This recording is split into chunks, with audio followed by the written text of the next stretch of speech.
Di video ini, kita akan membaca market gold futures menggunakan chart trading view. Emas sebelumnya mencetak all-time high di area $5.600 per troy ounce, namun setelah itu kita melihat tekanan jual yang cukup kuat. Pertanyaannya sekarang bukan apakah emas naik atau turun, tetapi apakah pergerakan ini hanya koreksi sehat, atau awal dari perubahan struktur market. Mari kita bahas pelan-pelan, berbasis chart, bukan asumsi. Secara konteks besar, emas masih berada dalam fase uptrend jangka panjang. Namun setelah HTH, market kehilangan momentum beli dan mulai menunjukkan tanda-tanda distribusi. Ini kondisi yang sangat umum, harga naik terlalu cepat. Buyer mulai kelelahan. Seller mulai masuk di area premium. Dan disinilah banyak trader retail sering salah posisi. Sekarang kita fokus ke struktur market. Di time frame ini, kita bisa melihat, harga gagal membuat higher high lanjutan. Muncul lower high pertama. Lalu diikuti dengan break struktur ke bawah. Ini adalah indikasi awal market bearish secara struktural, bukan konfirmasi penuh, tapi peringatan dini. Perlu dipahami, market tidak berubah arah secara instan. Ia selalu memberi tanda terlebih dahulu. Setelah HTH di 5.600, kita melihat rejection kuat dari area atas.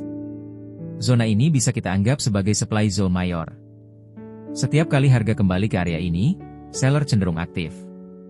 Buyer mulai ragu. Selama harga masih di bawah area supply ini, bias-bias jangka pendek tetap bearish. Dalam kondisi sekarang, market menunjukkan lower high, lower low, candle rejection di area resistance. Artinya, seller masih mengontrol momentum. Buyer belum menunjukkan kekuatan signifikan. Namun penting dicatat, bearish tidak berarti harga harus terus jatuh tanpa koreksi. Secara objektif, ada dua skenario utama. Skenario 1, bearish continuation. Jika harga gagal reclaim struktur sebelumnya, tertolak di resistance, maka potensi penurunan lanjutan masih terbuka. Skenario 2, pullback sehat.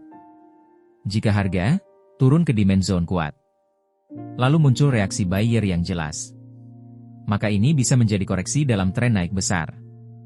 Trader profesional tidak menebak, mereka menunggu konfirmasi. Yang paling penting dalam membaca market emas, jangan menikah dengan bias. Jangan trading karena takut ketinggalan. Dan jangan melawan struktur tanpa alasan kuat. Market emas setelah HTH memang terlihat bearish secara teknikal jangka pendek, namun arah selanjutnya tetap ditentukan oleh reaksi harga di area kunci. Biarkan market yang berbicara, kita hanya membaca, bukan memaksa.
Jika analisis seperti ini bermanfaat, silakan like, subscribe, dan tulis di komentar.